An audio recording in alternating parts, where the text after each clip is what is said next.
Pela graça que me foi dada, lancei o alicerce como um construtor competente. Diga, construtor competente. Essa versão transformadora aqui é interessante, né? E agora, outros estão construindo sobre ele.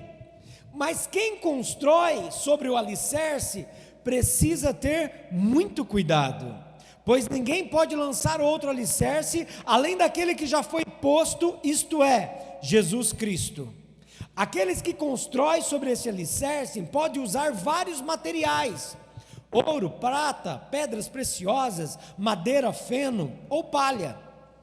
No dia do juízo, porém, o fogo mostrará se a obra tem algum valor. Se ela sobreviver, o construtor receberá recompensa. Se ela queimar, o construtor sofrerá grande prejuízo, mas será salvo como alguém que é resgatado do meio do fogo. Versículo 16. Vocês não entendem que são o templo de Deus e que o Espírito de Deus habita em vocês?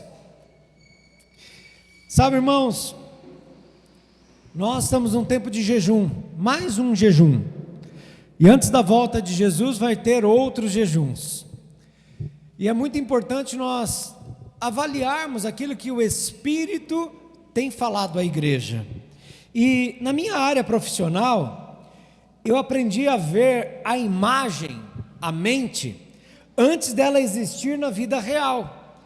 Então, tudo que nós estamos vendo aqui no prédio, esse púlpito que está aqui, ele custava R$2.500, né? R$2.500 para você comprar um púlpito da Hillsong, né? E R$2.500 é muita coisa, não é não? Aí estávamos aqui na reforma, não, vamos fazer um púlpito, e aí veio à mente o projeto desse púlpito, e no projeto dele, eu já vi todos os detalhes, qual o material que eu ia usar, como a forma de se fazer. Comecei a procurar na internet lugares onde vende esse acrílico, e achei um perto do meu trabalho. Comecei a procurar lugar onde vende inox, isso aqui é de inox, os pés são de inox, um é brilhante e o outro não, mas é inox. E aí eu comecei a procurar, e achei um perto do meu trabalho, e chegando lá nós fizemos um montante, né, pastor? E no final saiu por R$680, né? Saiu por R$680 esse projeto. Assim foi com o palco aqui da igreja, assim foi com a disposição da igreja. Então eu vou fazer um serviço na casa de um cliente, e o cliente me pede para fazer algo. Eu chego lá, eu olho aquilo, e eu já imagino ele pronto. E para imaginar ele pronto, eu imagino a construção dele paulatinamente. O que eu vou usar, como vai colocar, que material, aonde, altura, largura, parafuso, aonde vai isso, aonde vai aquilo. E é muito interessante isso, porque lá na minha casa, quando Deus me presenteou com a casa, o pastor foi lá e alguns irmãos presenciaram como que era a casa.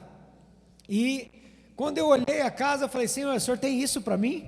A casa dos Teletubbies, né? Está na hora de dizer tchau, porque era cada cômodo de uma cor. A casa eu acho que tinha 9 ou era 10 cômodos, e tudo pequenininho, tudo desorganizado. E aí eu fiz uma proposta para o dono da casa de comprar, quase uma proposta indecente para ele, e ele aceitou. E quando ele aceitou, eu cheguei na casa onde eu morava lá em Osasco, sentei na mesa, peguei algumas folhas de papel, falei: Senhor, se essa casa é minha, o Senhor vai me dar a planta dela, porque do jeito que ela está eu não quero. Então o Senhor está me dando, eu quero que o Senhor me mostre como que ela vai ficar. E ali eu fiquei algum tempo ali, talvez horas, desenhando, rabiscando, colocando detalhe, garagem, sala, quarto, varanda, e foi... Eu tenho até, não tenho mais as folhas, mas eu tenho as fotos das folhas, que é o projeto. E hoje a casa está lá. E o que é interessante, a palavra de Deus diz que o apóstolo Paulo, ele era o construtor competente. Então, assim, não sei se acontece isso com você, de você projetar algo. Antes de estar pronto, você já visualiza, isso é muito importante. E nesse tempo, nós como igreja, nós temos ministrado a palavra, então nós estamos nos colocando no papel de construtores. Então, a cada domingo, a cada discipulado, a cada reunião de célula, a cada evento que nós temos como igreja, nós queremos ser este construtor prudente que Paulo está dizendo aqui. Nós queremos construir em cima. Paulo diz que ele já lançou o alicerce já foi lançado, que é Jesus Cristo.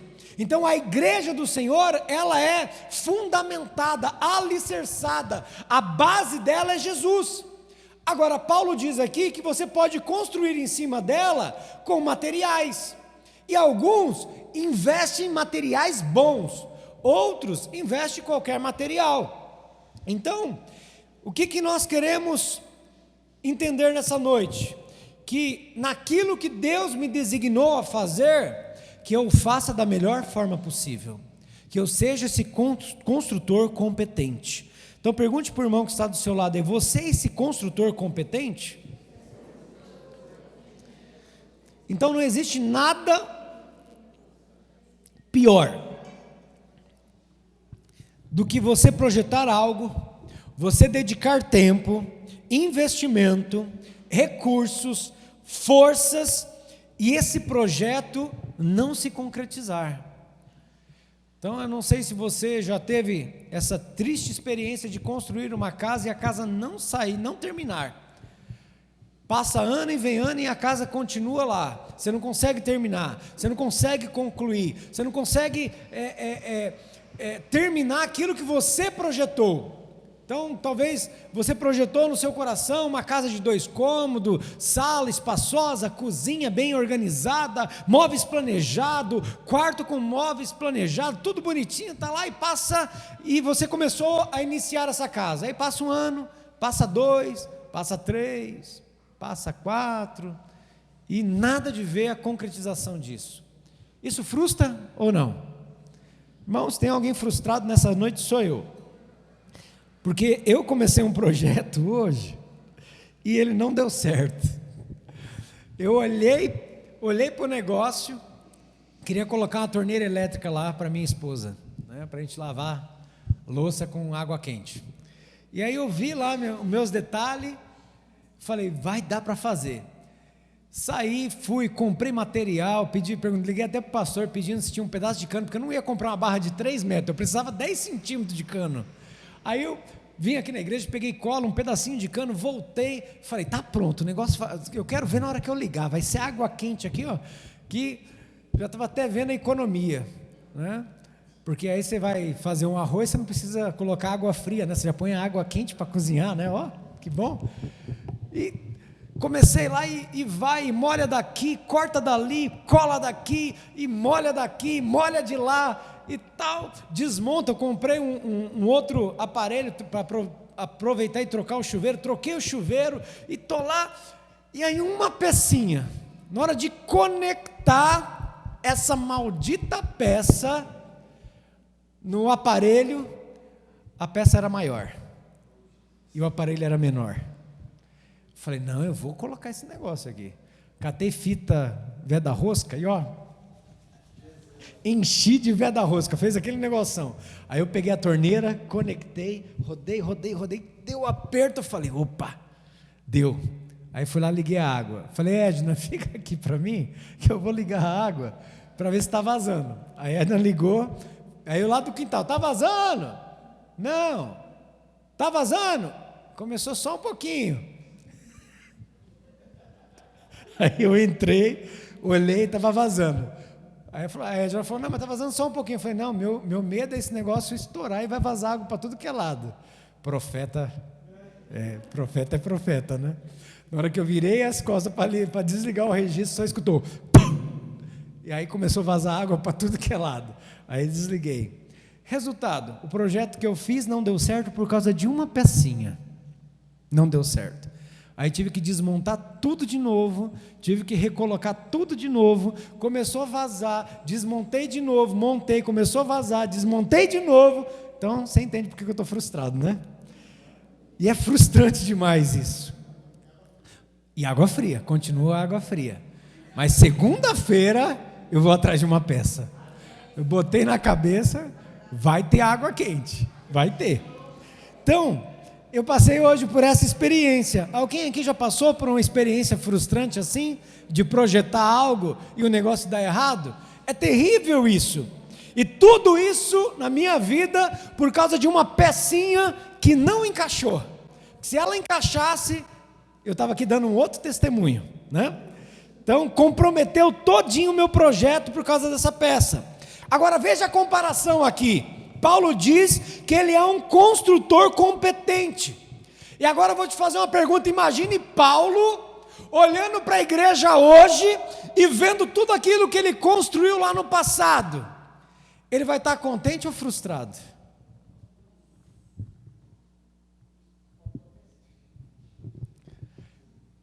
Hoje nós vivemos, o pastor estava falando aqui da geração da igreja. Hoje nós vivemos uma geração de pessoas sem revelação, de pessoas sem compromissos, pessoas melindrosas, pessoas que o evangelho tem que se adaptar a ela, não é ela que se adapta ao evangelho. Hoje eu assisti os primeiros dias de Billy Graham, eu gostei demais, minha mulher não gostou, mas eu gostei demais, porque fala da história de um homem que fez a diferença ao longo dos anos na igreja. E aí tem uma passagem lá naquele filme que ele está pregando, igual esses pregadores de rua, né? Se arrependa, Jesus te ama, tal. E aí tem uma pessoa, um negro, jogado no chão, e ele começa a discutir com ele. Que Deus é esse? Que não sei o que, e bababá, e bebebé. E aí ele falou, não, mas tem solução para a sua vida. Ele pode mudar a sua vida. E aquele homem ouviu aquelas palavras e se entregou a Jesus num abraço de Billy Graham. E eu falei para minha esposa, aonde estão essas conversões hoje? Que a pessoa se converte aos prantos, se converte se arrependendo, se converte aceitando as boas novas do Evangelho. Já faz tempo que eu não vejo isso, não sei você, mas como que você acha que Paulo se sentiria se visse a obra que ele fez lá atrás e o resultado hoje em dia?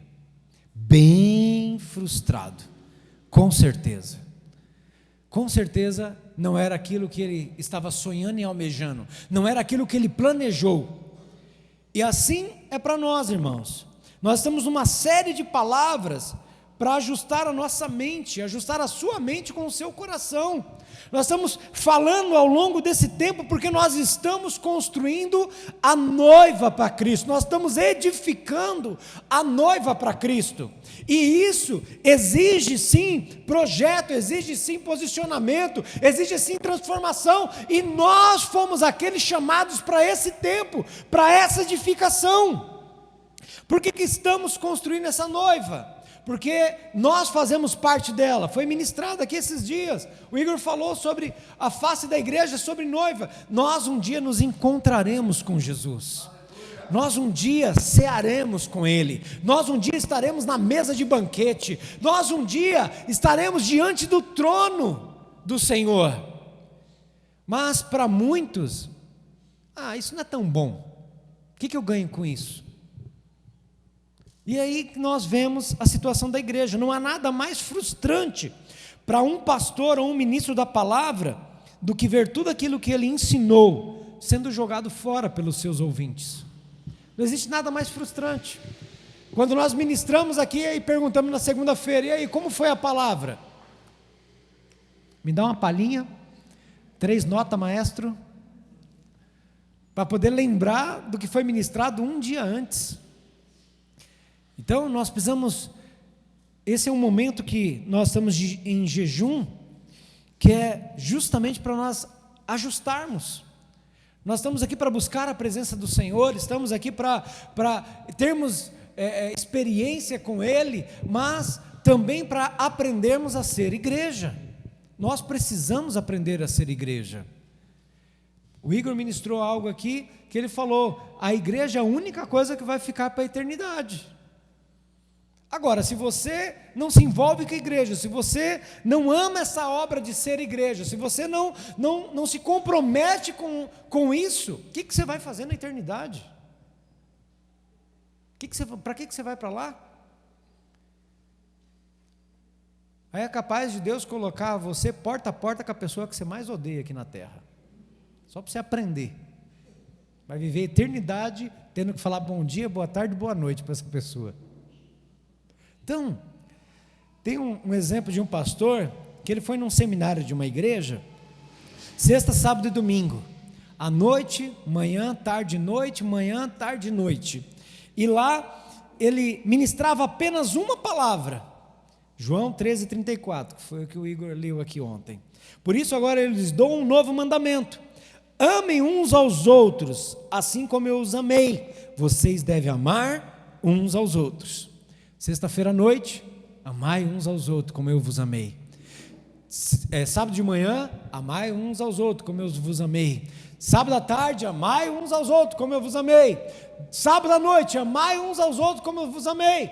Domingo de manhã, na escola dominical, amai uns aos outros, como eu vos amei. Quando chegou o domingo à noite, o pastor chegou para o preletor e falou: pastor, alguém pediu pizza?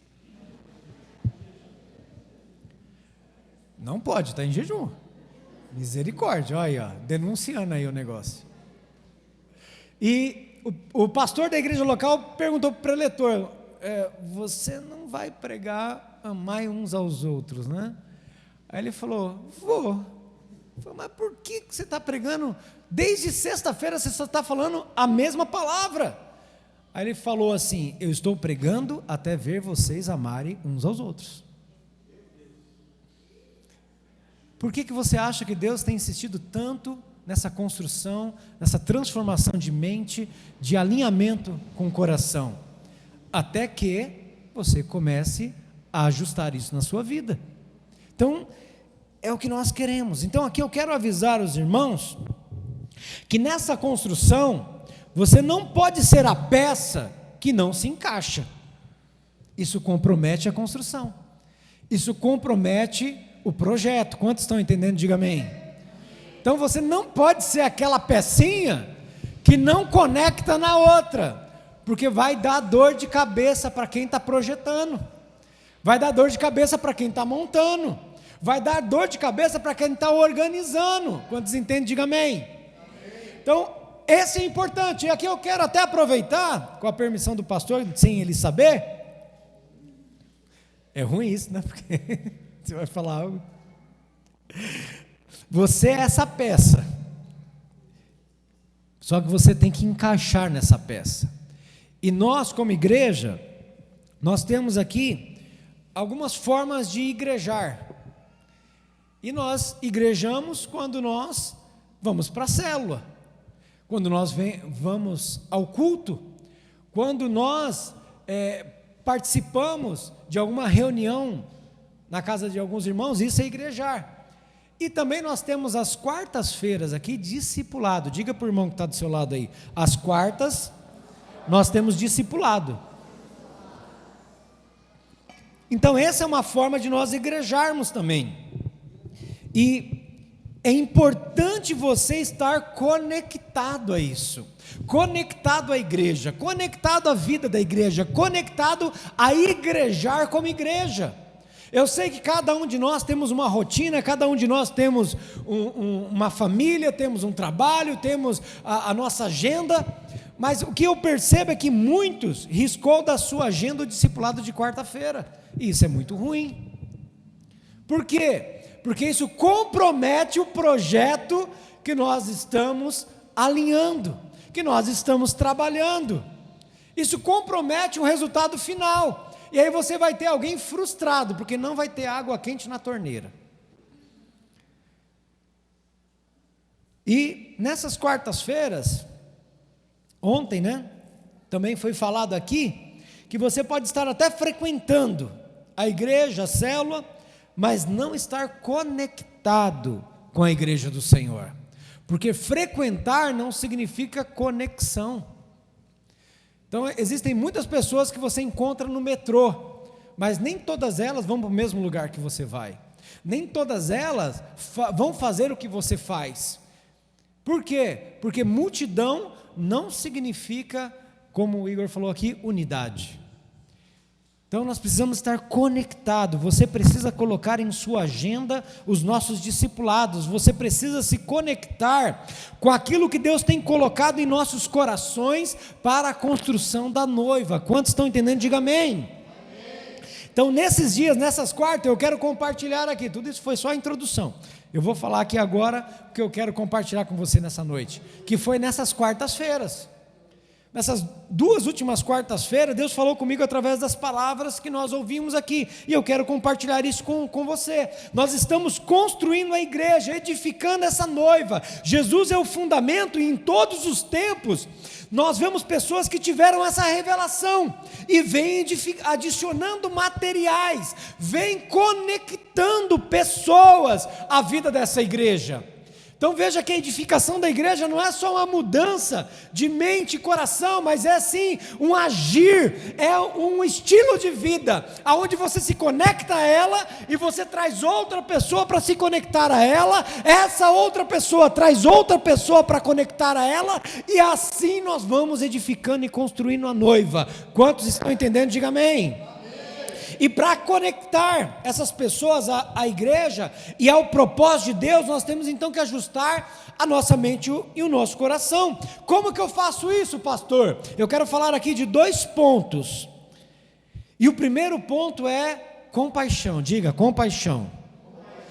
E o segundo é experiência de transformação de vida. Diga, experiência de transformação de vida. E o pastor falou algumas quartas-feiras passadas aqui, lá em Lucas capítulo 13, eu vou correr aqui por causa do nosso tempo, versículo 6, a parábola da figueira em meio à vinha. Então Jesus contou a seguinte parábola: um homem tinha uma figueira em seu vinhedo e foi várias vezes procurar fruto nela, sem sucesso. Por isso disse ao jardineiro: esperei 3 anos e não encontrei um figo sequer. Corte a figueira, pois só está ocupando espaço no pomar. Versículo 8, o jardineiro respondeu: Senhor, deixa por mais 1 ano, e eu cuidarei dela e a adubarei. Se der figos no próximo ano, ótimo, se não, mande cortá-la. Então nós tivemos uma ministração dessa parábola. E o contexto aqui, a figueira representa Israel. Israel era alguém que estava sendo ministrado durante 3 anos pelo Senhor, que é o ministério de Jesus. Só que Israel não havia se convertido, não havia dado fruto. Então Deus estava construindo um vinhedo, Deus estava trabalhando na sua videira, e ele havia essa figueira no meio desse vinhedo. Então era algo distoante, que não sei se você sabe, mas quando você tem uma plantação, você tem uma plantação de uma coisa só, né? A não ser que você separe a sua terra para plantar várias coisas. Mas se você vai plantar uva, então você vai ter só uva. Se você vai plantar limão, você vai colocar só limão. Se você vai plantar laranja, vai ter só laranja, para não ficar aquela mistura. Então cada um no seu quadrado. E aqui nós vemos essa passagem de Jesus dizendo que em meio a um vinhedo, uma videira, havia uma figueira, havia uma árvore. E essa árvore, ela por natureza, deveria dar frutos. Por natureza ela tinha que produzir. Não era algo difícil para ela, ela tinha que produzir. E quem estava aqui nessa quarta-feira aqui? Levante a mão para saber. Pouquíssimas pessoas. Só para te alertar. Então o dono desse vinhedo pediu para cortar a árvore e jogar fora, mas aqui entra o jardineiro. É isso que eu quero trazer nessa noite. O pastor ministrou tudo isso e no final da oração ele falou algo poderoso. Ele falou que o jardineiro olhou para aquela figueira com olhar de compaixão, e é isso que faz a diferença na nossa vida. É isso que vai mudar a maneira de nós nos relacionarmos com a igreja, de nós nos conectarmos com a igreja. Compaixão. E essa compaixão do jardineiro pela figueira era o quê? Ela é uma árvore, ela pode dar fruto, e eu vou fazer de tudo para que ela dê fruto. Por isso que ele adubou durante 1 ano, cuidou dela, talvez podou, talvez tirou pragas, talvez tirou situações ali que retiravam os nutrientes daquela árvore, ou colocou até nutrientes para ela. Então saiba, nós fomos formados pelo Senhor para dar fruto. Você foi formado para dar fruto. Por que nós não damos fruto? Eu li algo muito interessante essa semana, que quando Deus criou todas as coisas, Ele criou segundo o ambiente onde aquelas coisas vivem. Então quando Deus criou os peixes, Deus criou da onde? Do mar, da água. Deus criou peixes para viver na água. Quando Deus criou as plantas, as árvores, Ele criou na terra. Então a planta e as árvores, elas vivem no ambiente que é a terra. E quando Deus foi criar o homem, qual ambiente Deus tirou? Deus tirou de si próprio, tirou o seu fôlego de vida e soprou sobre o homem. Então, o que acontece? Se você pegar um peixe e tirar ele da água, o que acontece? Se você tirar uma árvore do solo, o que acontece com ela? E se você for retirado de Deus, o que acontece? Morte. Então, muitas vezes nós não notamos essa morte, mas ela está lá, e ela pode vir de várias formas, e uma delas é infertilidade, esterilidade. Então, quando você é retirado de Deus, a morte paira. Dar frutos é uma questão de sobrevivência, é uma questão de continuar a sua posteridade. Por isso que muitas vezes eu e minha esposa, nós quando ouvimos pessoas falar que não quer ter filho, algumas denominações proíbem pastores de ter filho, que tem que fazer o celibato, alguma coisa, eu falo, como você pode fazer isso? Porque Jesus falou que alguns se tornarão eunucos pelo reino dos céus. Alguns, então não é aberto para todo mundo. Quando você fala para todo mundo fazer isso é algo errado. E por que é? Porque você está privando a descendência daquela pessoa, você está podando os frutos dela, ela vai deixar de frutificar, não vai ter um dia, alguém vai, aqui na terra vai esquecer que ela existiu.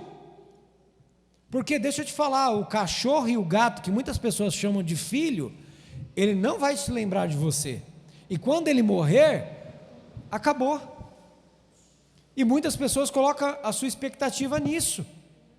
Então veja que dar fruto é uma questão de natureza, é uma questão de vida, e quando nós estamos em Deus, dar fruto é algo natural. Por isso então que aquele jardineiro olhou para aquela figueira e falou, não, eu sei que ela pode dar fruto, eu sei que ela consegue frutificar, eu sei do potencial que essa figueira tem, e assim Jesus fala para nós, não, eu sei quem é você, eu sei que você pode frutificar, eu sei do seu potencial, eu sei que você consegue, eu sei e eu acredito no seu potencial. Sabe, eu costumo falar muito isso, se tem alguém que tem fé, é Deus, e Deus tem fé em nós, Jesus tem fé em nós, que nós vamos ser aquilo para qual nós nascemos para ser. Ele acredita em nós. Então diga para a pessoa que está do seu lado, Jesus acredita em você. E Ele olha para mim e para você com essa compaixão. Ele olha para mim e para você desse jeito. Então nós precisamos ter essa revelação dessa compaixão. É ela que nos conectou à eternidade. Ele olhou para nós com amor. Ele olhou para nós e viu que nós tínhamos como dar certo, que nós tínhamos como crescer, como avançar. Por isso que Ele se dedicou naquela cruz, porque todo o investimento dele, todo o adubo que Ele podia nos dar, Ele já nos deu. E agora eu e você precisamos enxergar isso. Irmãos, como que eu vejo isso na prática? quando eu começo a enxergar a igreja com esses olhos de compaixão. Quando eu começo a enxergar na célula com esses olhos de compaixão. Quando eu começo a olhar o meu líder, os meus irmãos, com esse olhar de compaixão. Então essa é a prática disso. Quando nós temos essa compaixão, ela deve ser o nosso estilo de vida. Por isso que muitos estão com o seu coração duro, sem compaixão pela igreja, por vidas, pelo propósito de Deus, pessoas que se tornam indiferentes. Você notou que falta alguém no nosso jejum? Sim ou não? O que aconteceu? É o frio? É o trabalho? É a condução? O que mais? Você pode fazer a diferença nessa vida. Você pode ter compaixão dela e falar para ela: olha, eu quero te abençoar, você é muito importante, eu não posso deixar você fora desse mover de Deus, você tem muito potencial. E uma das coisas que o pastor falou no final é que nós devemos enxergar as pessoas com esse olhar de compaixão. E aí nós fizemos uma oração demorada aqui, né, pastor? Orar por pessoas, e Deus colocou algumas pessoas no meu coração naquele dia. E sabe o que eu fui fazer?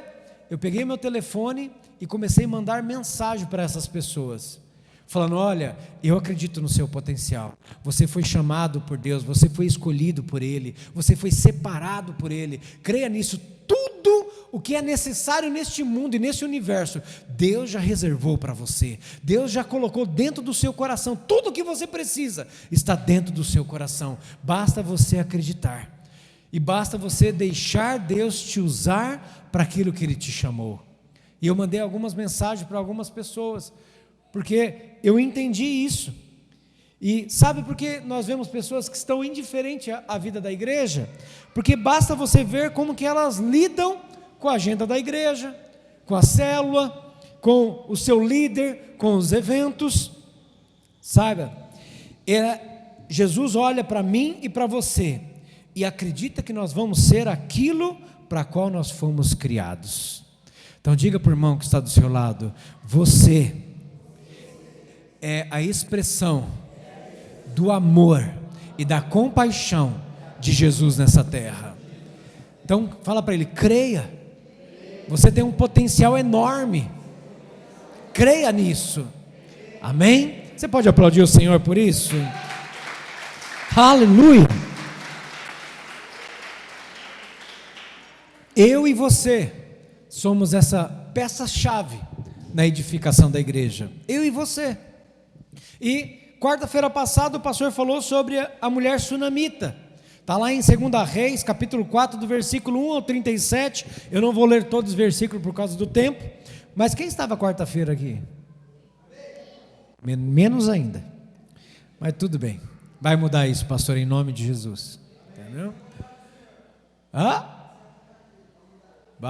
Vai mudar, em nome de Jesus.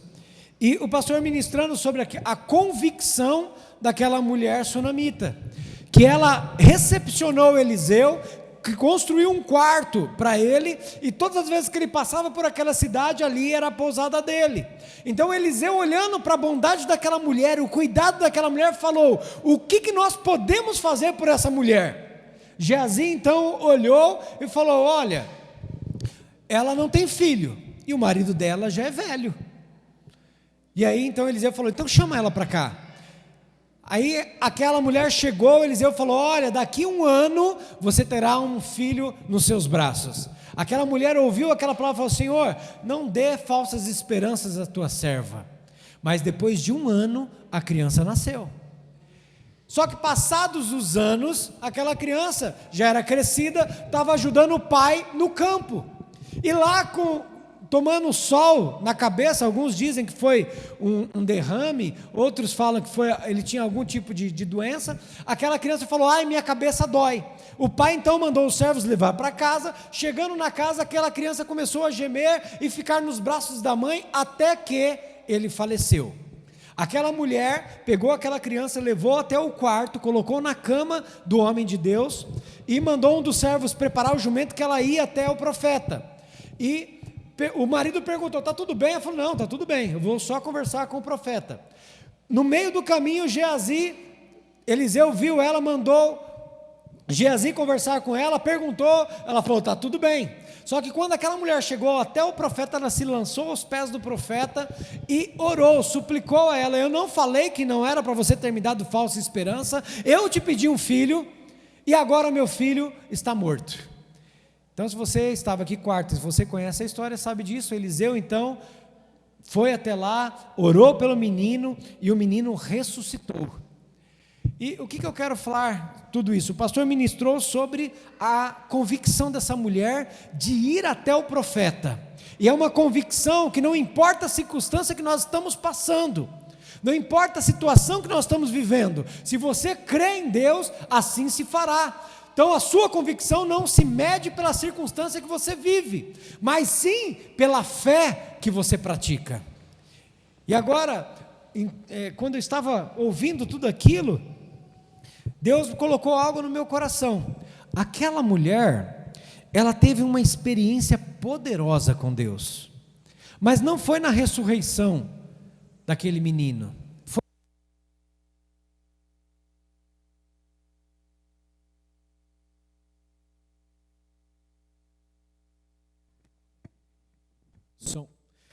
Ela teve uma experiência poderosa com Deus antes, quando o profeta falou para ela que daqui a 1 ano ela teria um filho. E por que eu falo isso? Por que ela teve essa experiência de transformação de vida? Porque o próprio versículo diz, o versículo 14, ela diz: o que podemos fazer por ela? Geazi respondeu: ela não tem filhos e o marido é idoso. O que esse versículo nos diz? Que essa mulher era casada há muito tempo. Há muito tempo essa mulher era casada. O marido dela já ficou velho e ela não tinha filhos. O que isso nos fala? Provavelmente, vou fazer uma inferência aqui, aquela mulher era estéril e ela não podia ter filhos, e ela passou a vida dela nessa angústia, nesse sofrimento, casada há anos, sem herdeiro, o marido ficando velho, sem filhos. Então essa mulher talvez sofreu bastante, ela experimentou algo que transformou a sua vida, porque eram anos de angústia, anos esperando, anos de desespero, mas em um momento com o homem de Deus, a sua vida foi transformada, e depois de 1 ano, ela teve a criança, e é essa experiência de transformação de vida, que eu quero que você compreenda nessa noite. Você já passou por essa experiência? Você já teve essa experiência transformadora? Porque olha, aquela mulher, ela foi até o homem de Deus com essa convicção no coração. Por quê? Porque ela sabia quem ela era. Ela era alguém estéril, ela era alguém que não adiantava mais ter sonho, planos, projetos, futuro, porque ela não teria filhos. Talvez um dos servos, que era costume na época, talvez um dos servos seria o herdeiro do seu marido quando ele morresse, mas dela mesmo não viria o herdeiro. Então aquela mulher, ela estava convicta em Deus, porque ela tinha passado por uma experiência poderosa, ela sabia quem era Deus, ela sabia do poder de Deus, ela sabia da experiência que ela teve com Deus. E agora eu te pergunto, e você? A sua conversão foi uma experiência poderosa? Quando você se converteu, você se arrependeu? Você chorou? Você se quebrantou diante de Deus? Como foi essa experiência? Sabe por que eu estou falando sobre a experiência, irmãos? Porque hoje em dia nós não vemos isso. Nós vemos experiência com o poder de Deus, de você cair, de você babar, de você sentir arrepio. Muitos pensam isso, mas aonde está a experiência que transforma a sua vida? Que te convence que você era um pecador, que o teu destino era o inferno, por mais bom que você fosse, porque nós não conseguimos ser bons o tempo todo, Nós não conseguimos fazer certo o tempo todo. Vai ter uma hora que nós vamos errar. Vai ter uma hora que nós vamos pecar. E quem peca é o quê? Diga, pecador. Então, você já passou por essa experiência, porque é o que nós precisamos. Nós precisamos de ter essa experiência poderosa. E aí eu quero te falar, depois da sua conversão, você tem que ter experiências poderosas de ouvir a Deus, de se relacionar com Ele, de falar com Deus e ser ouvido e ouvir a sua voz. Qual foi a última vez que você ouviu a voz de Deus? Alguém que tem uma experiência com Deus vai ter convicção, e vai ter paixão, vai ter compromisso, e com certeza sua mente e coração vão ser alinhados. Mas nós passamos essa geração, irmãos, que nós vemos, a pessoa está dentro da igreja, a pessoa está até servindo, a pessoa até pode liderar, a pessoa pode até pregar, mas vem 1 ano, vem 2 anos, vem 10 anos, vem 20 anos, e não tem transformação nas áreas da vida dessa pessoa. O que acontece? Que experiência é essa que ela teve com Jesus, que não transforma a sua vida? Ela continua sendo aquela pecinha que não se encaixa? Ela continua dando trabalho para os projetistas? Ela continua dando trabalho para se conectar à vida da igreja, para se conectar com os irmãos, para se conectar com os projetos, com o propósito, com o alvo que Deus tem?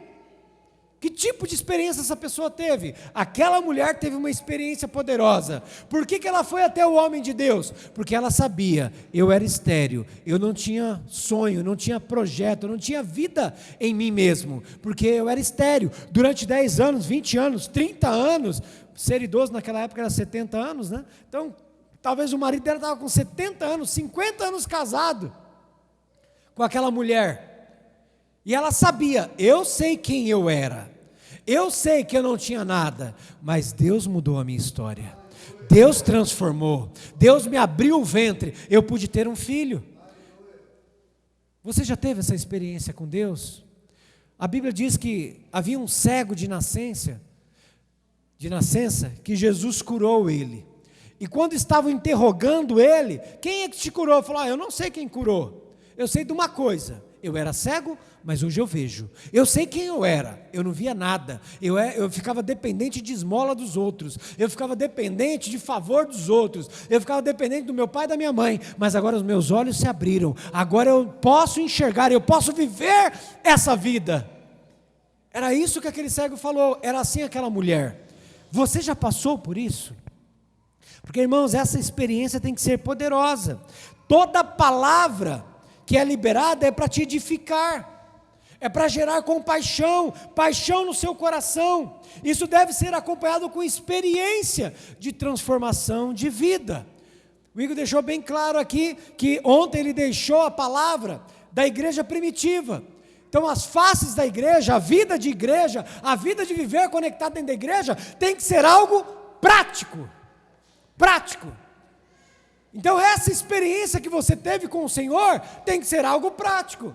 Primeiro, para você, tem que ter transformado a sua vida, tem que ter mudado alguma coisa no seu coração, tem que ter mudado alguma coisa na sua mente, tem que ter alinhado alguma coisa dentro de você, e depois, de dentro, a vida de comunidade. Você tem que fazer algo para se conectar à igreja, você tem que funcionar na igreja. Então é isso que essa experiência com Deus tem que ser gerado dentro de nós, essa mudança interna e a mudança externa que é na vida da igreja. Quantos estão entendendo? Diga amém. Então essa transformação é o que vai definir se você vai viver o projeto de Deus ou não, se você vai se encaixar ou não. O pessoal do louvor vem aqui. Então você não pode continuar a mesma pessoa. Lembra de Jacó? Quantos já leram a história de Jacó? Quantos lembram do encontro? Jacó no Val de Jaboque, Jacó lá com o anjo, Jacó lutando com o anjo até o romper do dia, até que ele teve uma experiência poderosa, e o anjo mudou o nome dele, de enganador para Israel. Você já passou por essa experiência? Aquela mulher já passou por aquela experiência, porque ela sabia quem ela era. Eu gosto muito já compartilhei isso aqui, de filmes de tempo, linha do tempo, de realidade, e é muito interessante isso, porque muitas vezes, você já parou para pensar, quem você seria sem Deus? Aonde você estaria? O que você estaria fazendo? Será que se você não tivesse se encontrado com Deus, você estaria sentado aqui agora? Será que o teu casamento estaria do jeito que está? Será que a sua vida estaria dessa forma? Eu tenho certeza, na minha vida, se eu não tivesse me encontrado com Deus, se eu não tivesse tido essa experiência de conversão, de transformação, eu não estaria falando aqui para você, eu não estaria pregando nessa noite. Isso seria a minha realidade. Agora, você precisa todos os dias ter essa experiência com Deus, todos os dias ouvir a voz dEle, todos os dias ser guiado por Ele, todos os dias experimentar dEle, de você olhar para trás e falar, não, realmente e eu vou te falar, a minha esposa fala para mim, você melhorou 90%, mas você me irrita ainda. Imagine, melhorei 90%, eu irrito. Imagine quando eu era 100%. Era ruim. Então eu não sei você, eu creio que você melhorou alguma coisa, mas ainda é ruim, precisa melhorar mais. Então, fique de pé no lugar onde você está.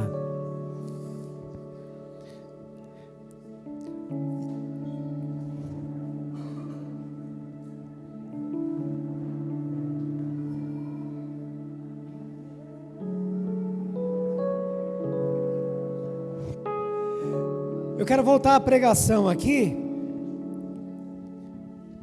pegando do final para o começo. Se eu não tenho uma experiência transformadora em minha vida, eu não tenho compaixão em meu coração. Assim eu não me conecto à igreja e ao seu propósito. E isso faz com que eu não funcione. Isso é frustrante. Isso é frustrante. Por isso que hoje, eu creio que você que está aqui não é desse time, mas sim daqueles que estão conectados à vida da igreja para cumprir o propósito de Deus, amém? Eu creio que você quer fazer a vontade de Deus. Quantos querem realizar a vontade de Deus? Diga amém. Aleluia. Então eu quero te desafiar a você abrir os seus olhos, como aquele jardineiro abriu. Existe alguém de potencial que você conhece, que talvez já fez até parte da vida da igreja, mas hoje não está entre nós. Eu creio também que existem pessoas que não conhecem Jesus, que você pode se conectar a elas, mas você tem que ter compaixão no seu coração. Você tem que olhar para elas como o jardineiro olhou para a figueira. Não, eu sei que você pode frutificar para o Senhor. Eu sei que você foi criado para ser uma árvore frondosa, frutífera para o Senhor. E eu quero nessa noite te desafiar a fazer algo. Quantos aqui estão com seu celular aqui? Ok, pega seu celular. Eu quero que você agora ore ao Senhor, para Ele colocar alguém no seu coração. E você vai orar agora por essa pessoa pelo WhatsApp.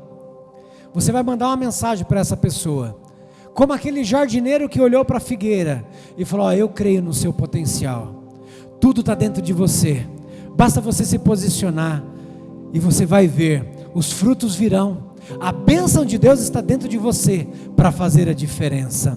E você vai orar por essa pessoa pelo WhatsApp, você vai mandar uma mensagem para ela, mas antes disso ore ao Senhor, para o Espírito colocar a pessoa certa no seu coração agora. Antes de você mandar a mensagem, fala: Senhor, para quem que eu tenho que enviar uma mensagem encorajadora? Para quem que eu tenho que orar abençoando nessa noite? Senhor, eu quero ser como aquele jardineiro.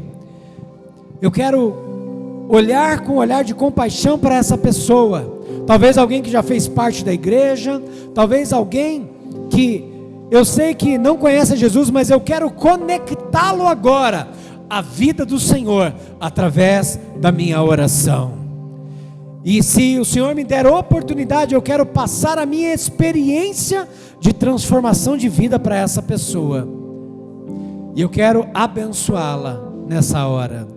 Você tem alguém que precisa dessa oração? Ore agora, enquanto os irmãos vão cantando. Pega o seu celular, manda agora uma mensagem orando para essa pessoa. Ore abençoando ela.